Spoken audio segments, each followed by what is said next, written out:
which it stands, one nation, under God, indivisible, with liberty and justice for all.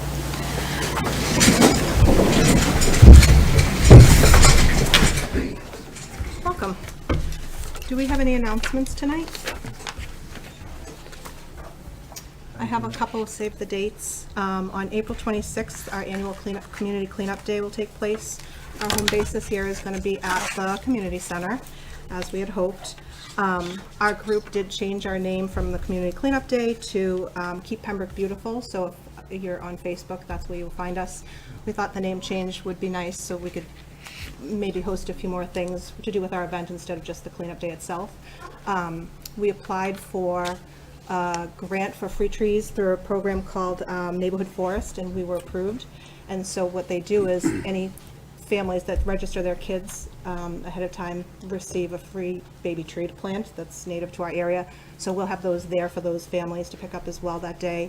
And then another thing we're trying to do is reach out to a few different organizations to have tables, like informational tables at the event.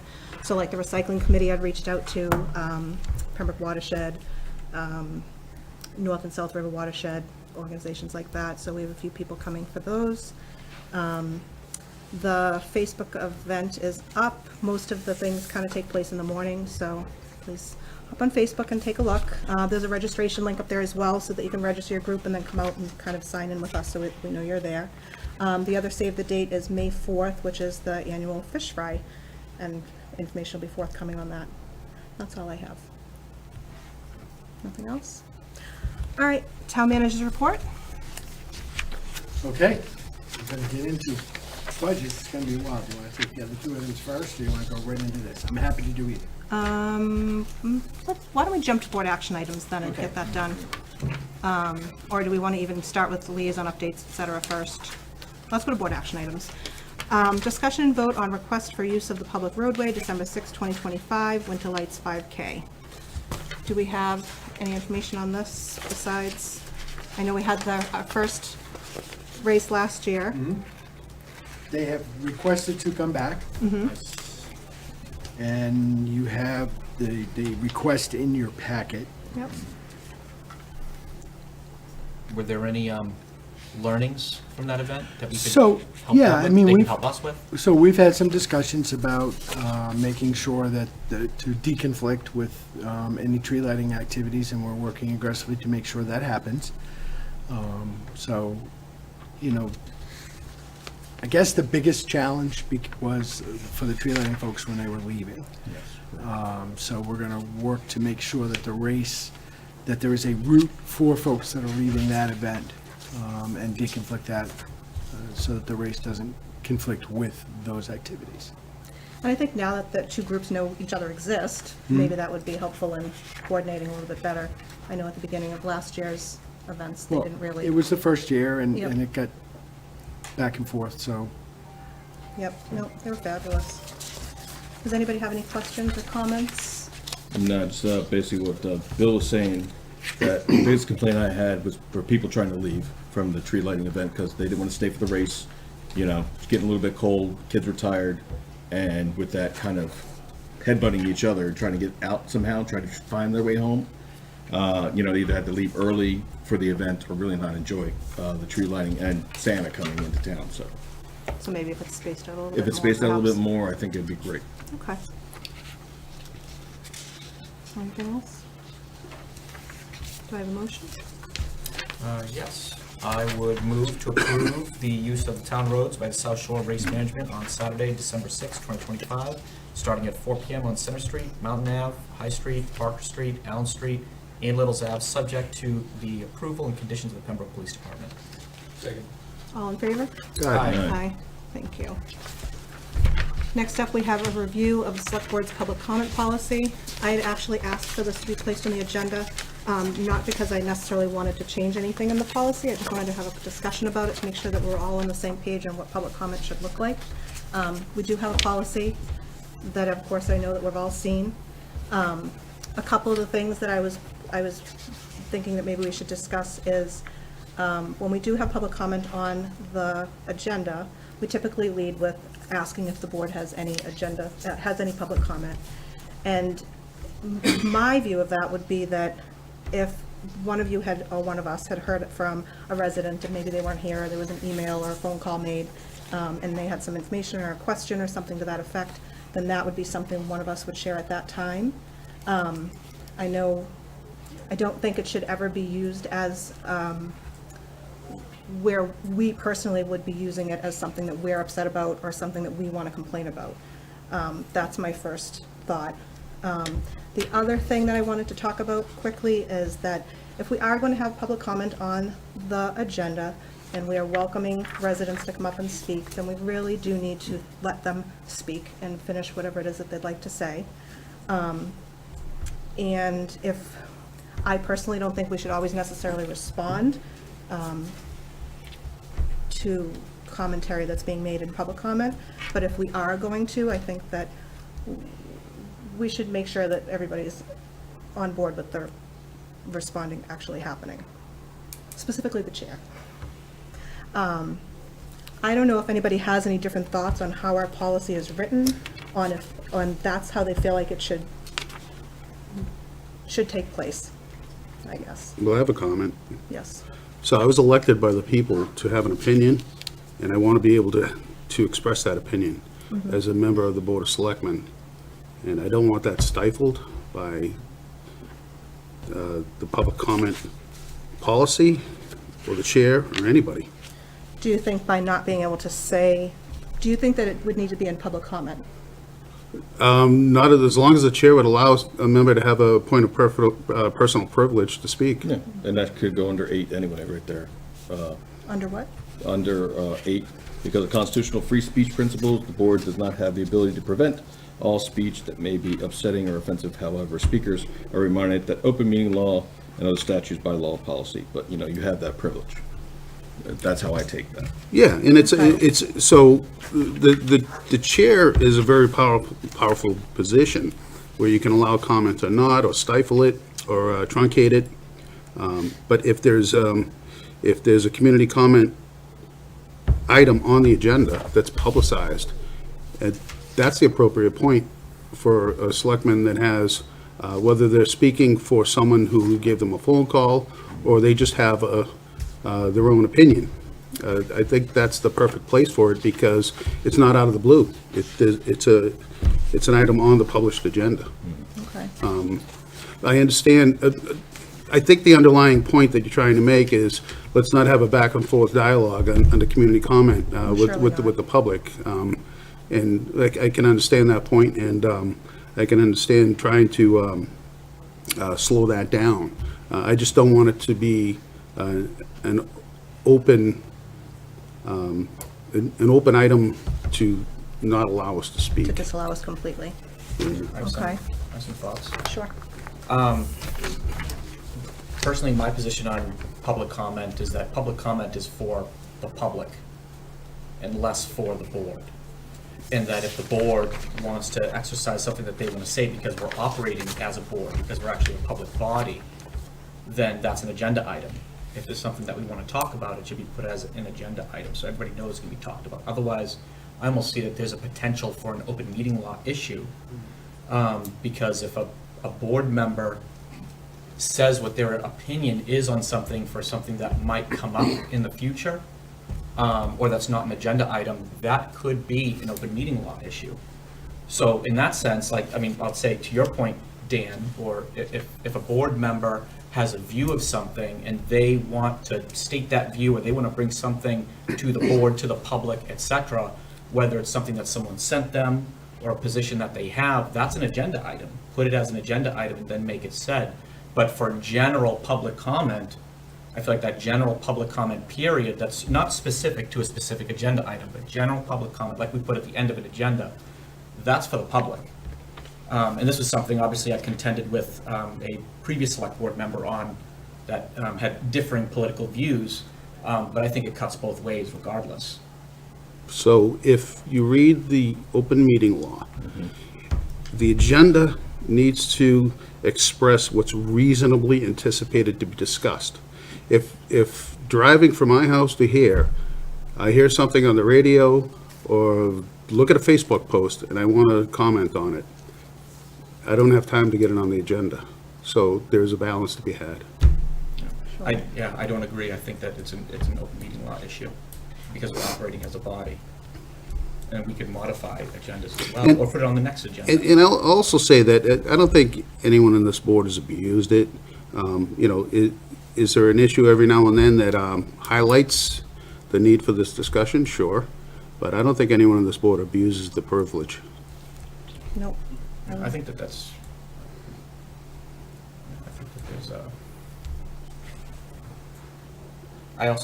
one thing I will say about the public comment policy, this was one thing that I ran against when I first ran, was the whole submit your question a week ahead of time. In my opinion, violates the whole concept of open public comment. That's something I'd like to see stricken from the policy, which is flexible anyway. But the idea that you have to, and we haven't been exercising it anyway, so it seems like a moot point, but to even have it on the policy that you have to submit your question a week ahead of time, that was always something I thought was pretty nonsensical. Isn't it suggested, not have to? Yeah. Should people state whether they're residents or not? I believe so. I think that should be one of the prerequisites when they come up to the microphone. Yeah, I think usually the public this, should know if they're yeah. a taxpayer or not. yeah, Yes. usually they have to say what the street they're on at least. Because I try to make sure that they didn't have an address, because I believe in public safety I don't want people knowing where the hell they live. Street is fine. Exactly, and that's what we start doing in town meeting also. So if they say I'm on Washington Street, there's a Washington Street in every town. So if they could say I'm a resident, I think that would be useful. Do we think it's time for a new look at the policy for any sort of adjustments? I think there's some house cleaning, at least. Because what we did last time was we put together a little working group. It was actually John and I, and we could do the same thing. We thought that we needed to do some editing. I just have one No, go note ahead. on identifying themselves. What many towns do as a best practice is have the resident say, I am a resident from precinct whatever, so it doesn't give their address. Some people don't know the precinct. Okay. I know. You should. That's fine. If you don't call the town clerk's office, they'll let you know. Does anybody else think that we need to be editing our public comment policy? Unless you just want to basically have the same working group, get feedback from the rest of the board if they want to change something, and we go from there, and we just go through with it the I don't following know, week. does anybody else want to be in this working group before we, I like to be in a working group. okay. We need two, Yeah, I can do it. I can do it again. okay. All right, then why Is don't this in the anticipation that this can be posted somewhere? It's, yeah, and what's happened is statewide, public comment, there's been many legal challenges to the public comment, and lots of boards have gotten in trouble. I don't anticipate we're gonna get in trouble, but it's just been a super, super high red flag item in the courts this last year, so it's probably a good idea that we understand what, and the courts look at your policy and make sure that you're adhering to your policy and that your policy doesn't violate anyone's First Amendment rights, is where it's gone, so. okay. I will say that for the working group to bring to us, it is a good best practice for a select person if they have a certain item that they want to bring up for the board, and then they know in advance to have it as an agenda item. That is very reasonable, and it's done when someone has a particular item that might become a vote in the future. So if you place that line item on there, I'd be amenable to it as a best practice. And I guess the question would be, does the First Amendment trump the open meeting law? Well, the Massachusetts courts have an opinion about that, and they're it's a gray area for them. Those folks who have been cities and towns that have been, or schools that have been sued in a federal court, the federal courts say yes, the First Amendment does trump the open meeting law. I'd rather err on the First Amendment than So, the open, personally. however, it's, most of our lawsuits go to the Massachusetts courts, so. I could see how that could go that way because you're operating as a public body, which is different than Right. an individual in private capacity. There has to be Towards the government. There has to be significant evidence of a First Amendment violation before the federal courts will take the case, so. Okay. So we're not all in agreement with what we should personally be using that part of the agenda for, but we are all in agreement that we should be letting, if we're gonna have residents speak, we do let them speak, and we try not to do the whole back and forth event, if at all possible. All right, moving on. Do we have any liaison updates? I actually do, but I wouldn't mind since we have the Senior Services Director to give a quick update, if you don't mind. It's fine with me. Oh, throw her under the bus. She's here, she knows more than I do. Hi, good evening. Hi, Good evening, welcome. Town Manager. Things are going very well. The community center is livelier than ever. Numbers are increasing. I have some stats here for you. Just since January of this year, we've gone up 21.5%. And since October of 2024, daily attendance has gone up 50%. And that's, in part to the wonderful new building and everything going on there. So we're really happy about that. Another thing that I want to mention is last fall, the Pembroke Senior Services team, Marie Vitale and Melissa Donahue applied for a grant through the Pembroke Cultural Council, and they were granted a $3,000 grant for a summer music series, which is very exciting. So that's going to start in May. We're hoping to have one evening concert and one concert during the day. Every week alternate for people who can't make it at night. They can come in the afternoon. And that's going to start on May 28th at 12, featuring Michelle Mance performing a tribute to Patsy Cline. So, and that is a community-wide. Everybody's welcome to come to those music events. It'd be a great opportunity for those who haven't come into the building on the ground. So it's a win-win for everybody. So they'll be inside the events. They'll be inside and outside. Tell us about the raised beds. Oh, yes, that was through a grant. Melissa Donahue worked on that through a local Boy Scout working for his Eagle Scout Award. So we have 3 raised beds that we're going to do flowers and vegetables, which look great on the side of the building. Lance's help. Lance, do you have the name of the young man? TJ. JT. JT, yes. Well, dyslexic thing. But yes, so, and we're excited. The gardening club is also going to partner with him and do some other beds as well. Very excited. And we're happy to support his project and get him his Eagle Scout Award. Are they all in? They're done? The beds are there. They're wonderful looking. Nothing's planted yet. We're working on that. The garden club meets every Friday, and everybody's welcome who wants to be part of that, the planning process, the planting process. So anybody's welcome to join that as well. Thank you. Okay, thank you. Great, thank you, Diane. Any other liaison updates? I guess I have a question. I don't know if Sorry, you go can ahead. answer it. But when you say that increases, are you talking about foot traffic? Are you talking about revenue? Daily foot traffic. Daily foot traffic. attendance we track. People sign in when they come into the buildings. Okay, thank you. And it's getting very busy by the day. Yeah, and most of our senior services just cover the cost of the classes. So as you look at the programming that has really expanded, it's still, we try to make the cost reasonable to cover just the instructor from that standpoint. Thank I have you. a question on the budget itself. Talking about the budget itself? Not yet. Okay. 1 second. Does anybody else have any liaison updates? Nothing. Old business? Do we have any update on Laggy? I know, I ask you this once a month. So the engineers are preparing, they're engaged, they're preparing it in a number of other projects that we have ongoing. I don't really have an update from them. I'll try to have one for your next meeting. When do we think that will go before conservation? for approval? The NOIs, let's see, it's not April 3rd because we've already filed those NOIs, so it'll likely be the May meeting. Okay. The other NOIs? There were previous NOIs for the CPA, there's a lot of CPA funding that was appropriated. So Just- some of those are upcoming. It's the same engineers that are working those projects also.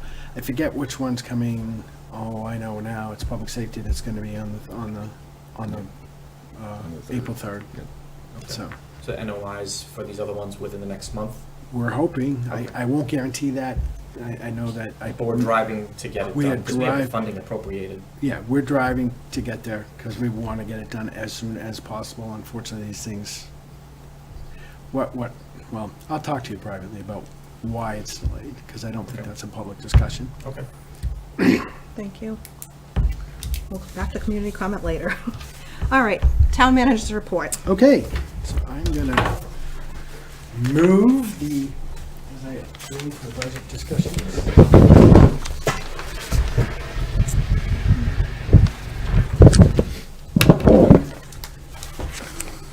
So we have a relatively light group tonight.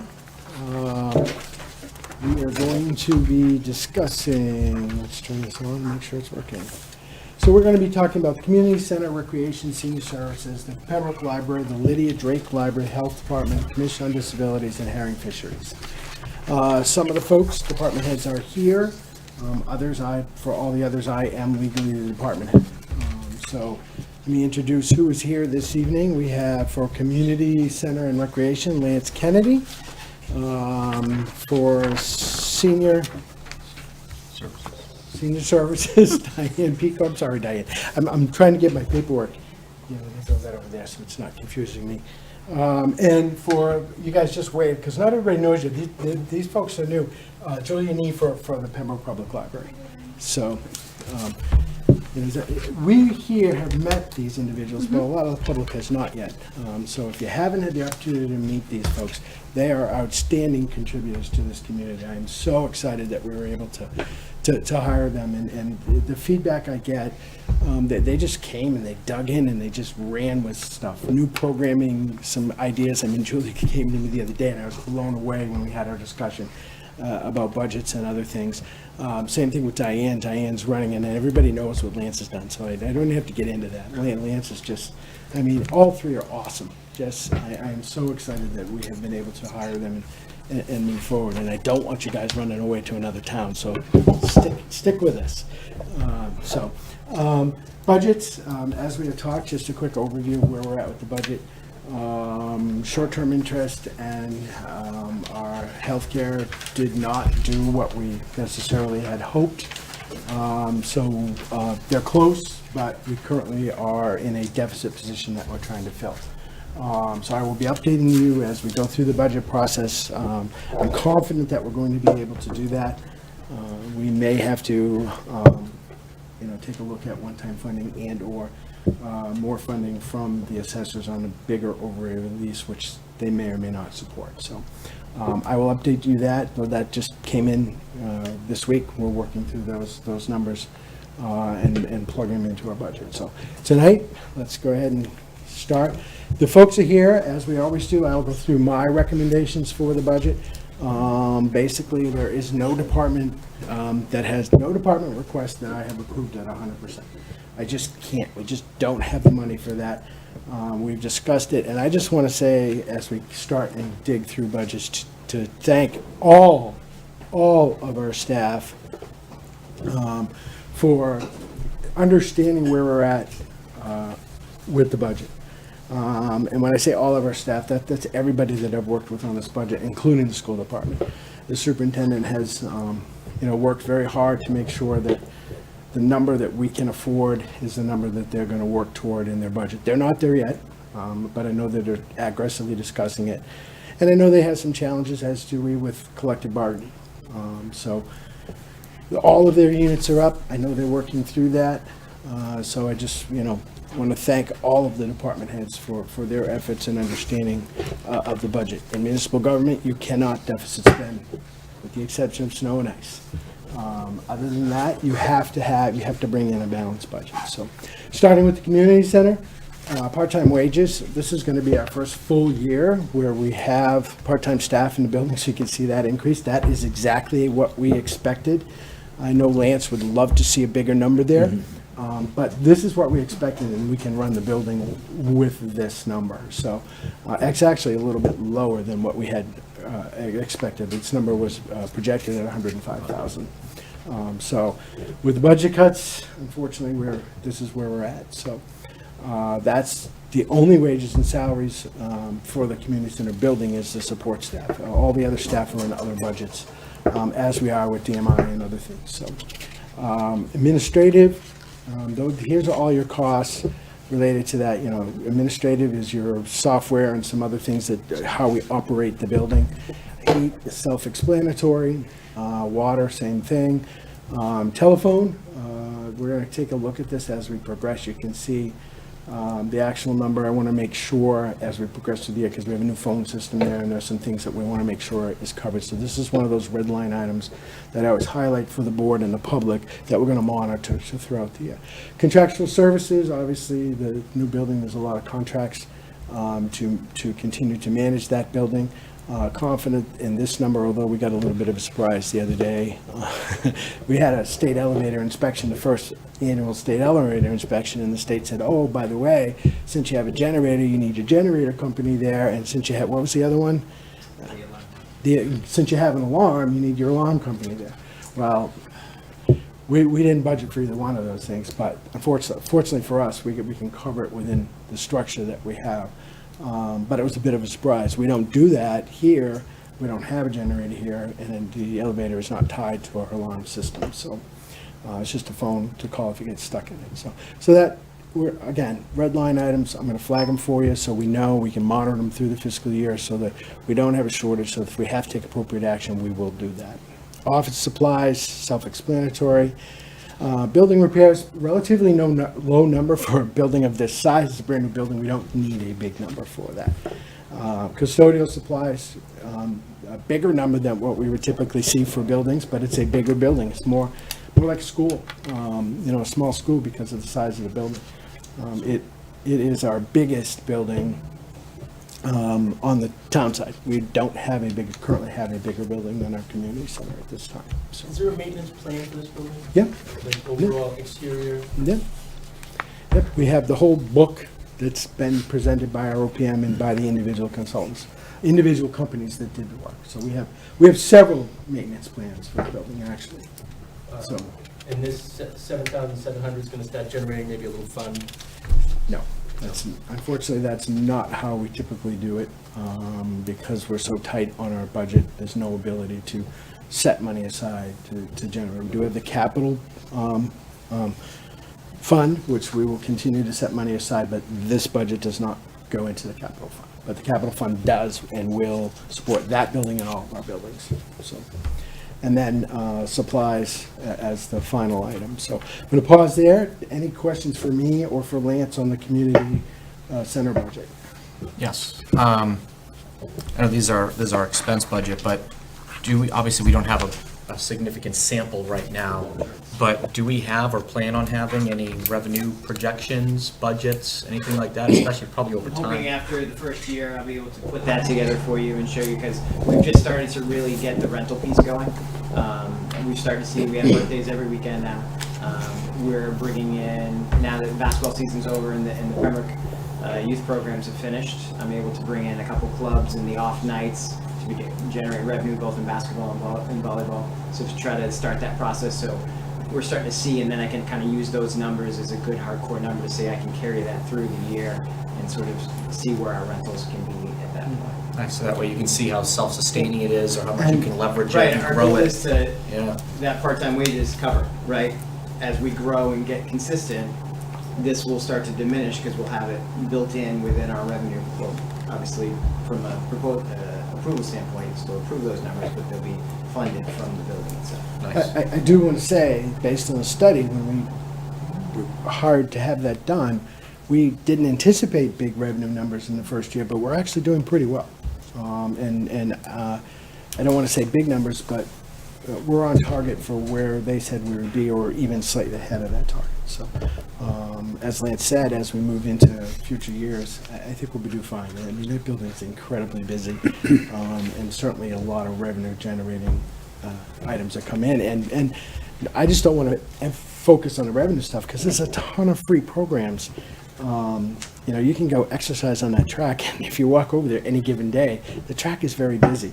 In the afternoons on the courts and throughout the building, there are a number of programs that are free for people. So take advantage of that. Take a look at the senior services. The website's awesome to get people and do that. Same thing with recreation and community services. And as you walk through the building, ask or take a look at the TV screens that are there. I know they do a really nice job advertising their programs and telling people where things are, what things are coming up. So. I think the building will do just fine. Nice. Yeah. Yeah, and to your point, Steve, I think it's just finding that balance, right? So now it's pretty much every night, almost every room, including the gym space, is probably the hottest space, right? So how do I make sure I balance for Pembroke Youth Basketball, Pembroke Youth Wrestling, so our own youth programs within there, and finding that balance with the rental money. So we're starting to get a feel on what that looks like. We've got our own programming and how do we provide space for that. But I think hopefully, as you'll see, progressing in a positive way that way. Nice. And my thought too is that especially, like, you have expenses to maintain and keep the building working, but if you end up generating above and beyond more revenue than you need, you don't want to see that extra revenue go into like the general fund. You want to leverage the community center and expand the services there to support. People are attracted to the community center, leverage it and keep it all within the community center. So that, Yeah. when we talk about the warrant articles in the revolving fund, you'll see what we've done with the revolving, I say we because everybody was involved, but ultimately I have to approve it. We have increased that number within the revolving, you've already talked about that. No, you haven't voted that. So we've increased that number within the revolving fund for recreation, so we can do exactly that. Nice. So, any other questions? No? Okay.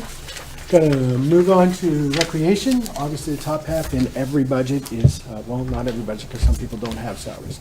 Our salaries, we have two individuals on this. We have the director and what is the assistant director comes in as clerical because she's a member of the union.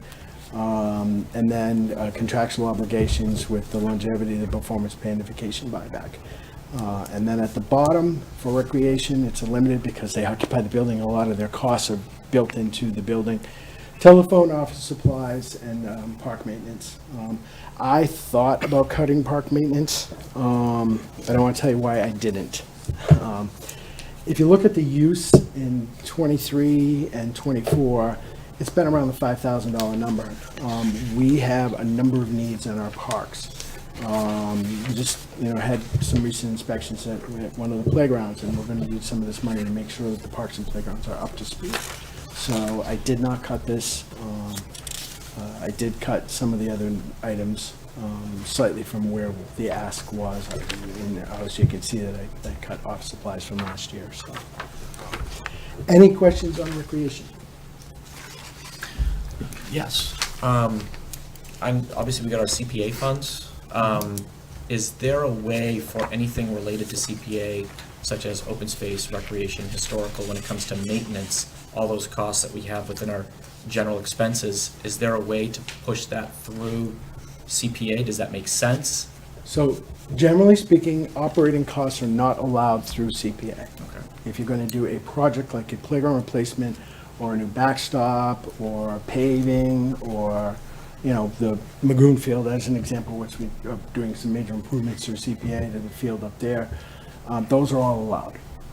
But general maintenance is not allowed through CPA. Okay, so capital funding has that, that's basically, that's the thought. Yep. That makes sense. Any other questions on recreation? Okay. Moving on, senior services. This one, a little tiny because it's a little bit longer budget. Obviously, top half again is salaries. We have the director, transportation coordinator, van drivers. I'm actually doing a review of van drivers, so on the supplemental vote on the salary schedule, you will see, because we completed that today, you will see a change. It won't change this line item, but we're adding to this on a separate warrant article. So clerical, outreach worker, and then, it's the custodial. They don't have custodial. They're assigned to the community center. And then right now, there's no performance appraisal or longevity. There will be in the future as people, their tenure grows into that, but right now we don't have people that are tenured long enough for those two items. So, on the bottom half, office supplies, postage, printing and stationery, dues, travel and meetings, they're all pretty much self-explanatory. We have no heat, no telephone, no water, no building repairs, and no building supplies because they're in a new building that is shared with the community center. So all of those budgeted items have shifted to the community center. Contracted services, we do. They have, certain services for equipment and other things that go there. Obviously, equipment costs, motor fuels, that's for the vans, and then vehicle maintenance is also for the vans. So that's the total on general expenses, but we also have the senior tax program. If you're not familiar with the senior tax program, it is where folks that are seniors and qualify can actually donate they're not donating because we're paying them through this money, but they can work for us. We get a great qualified senior to do certain programs, and they get paid, I would argue, a minimal amount for that, but it offsets their taxes. So it helps them, and this program is allowed by the Commonwealth that the town of Pembroke participates in. So that's the final $5,000 in the budget. Any questions on the senior services budget? What did you say about the outreach worker? What did I say about the outreach? So the outreach worker is we went from a part-time to a full-time outreach worker last year, and we're going to maintain that. I mean, there's plenty of work for the outreach worker, and she does a remarkable job. So no reason to cut that back. In fact, it would be a disservice to our senior population if we did that. And with the the Senior Services meeting today, finding out that we have over 5,100 seniors in town, 16 above. So we've definitely increased quite a bit since we had that stuff, making sure where the community center was going to be built, when it was about 4,500. So we have increased quite a bit. Yeah. Council on Aging building, when is the cutoff for when we're going to receive the remaining proposals from the groups that are interested? So we discussed that the other day. It's just pending setting it on your agenda. We are pretty much ready to do that when you want to do that. So.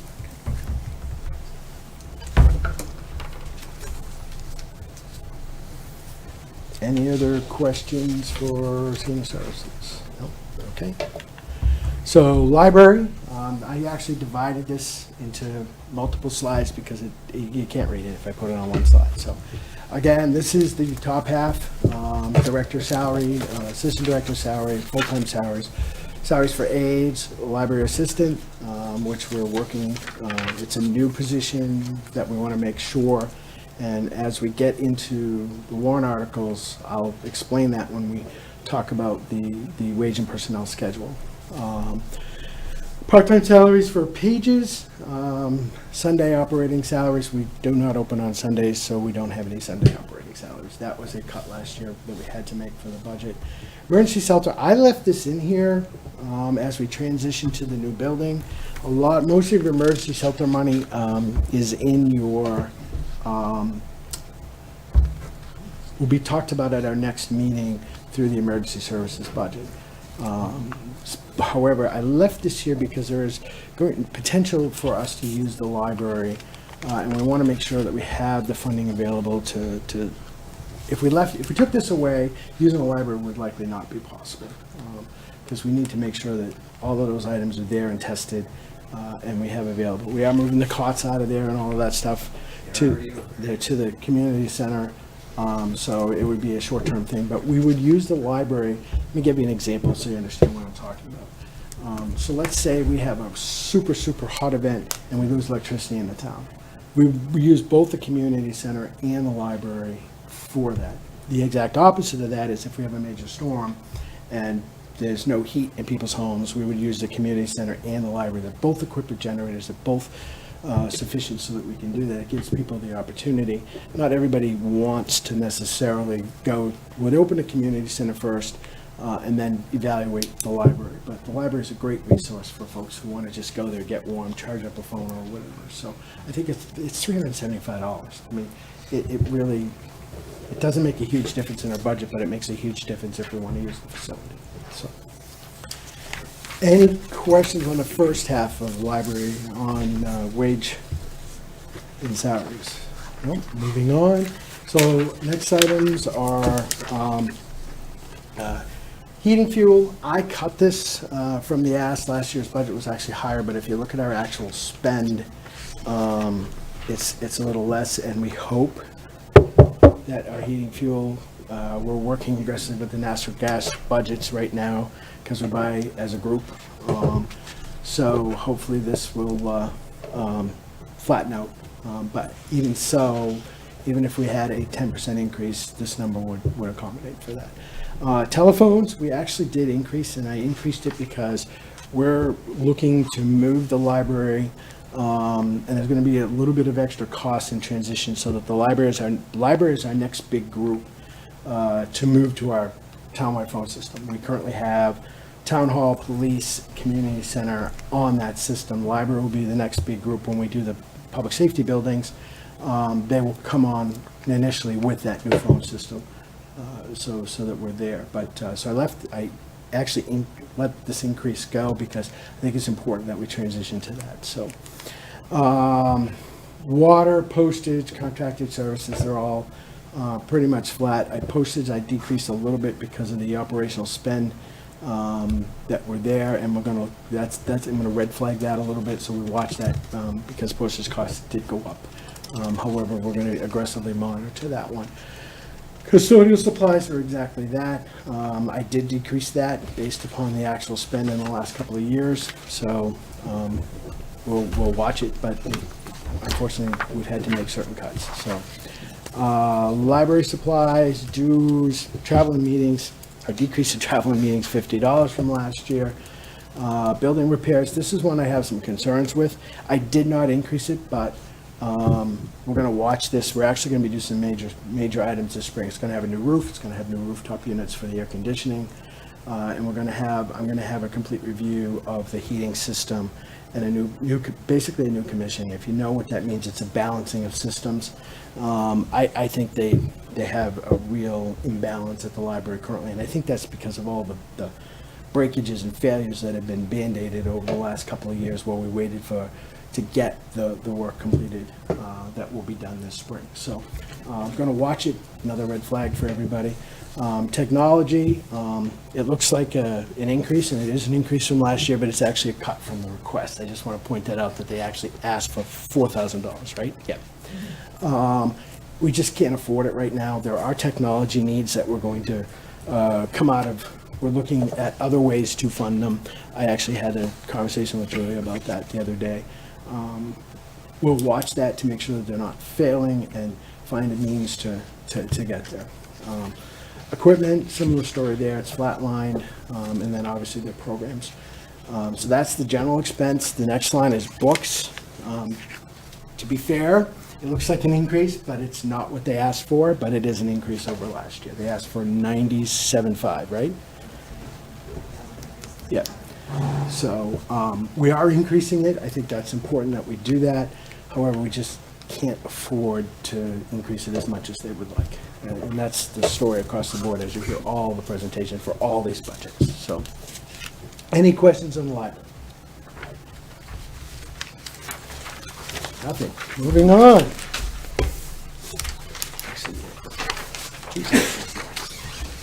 Okay, next up is Health Department. First line is a copier lease. We did decrease that. We have a relatively new copier there, and we had anticipated that those costs are going to go up rapidly. If you can see that they actually didn't, and I actually took a look to make sure that our fiscal 25 copier numbers were going to be under that budget number, and they are. So we have reduced the copier number.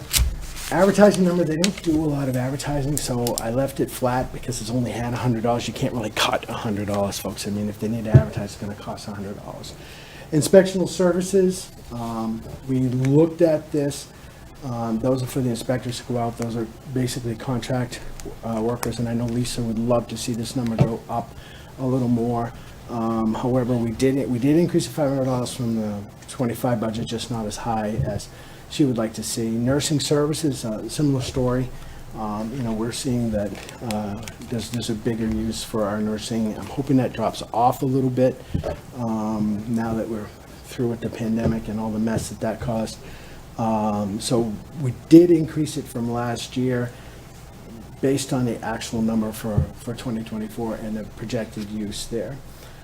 Office supplies, we did decrease. That's based on, the ability to not spend for those items in the actual from 2024.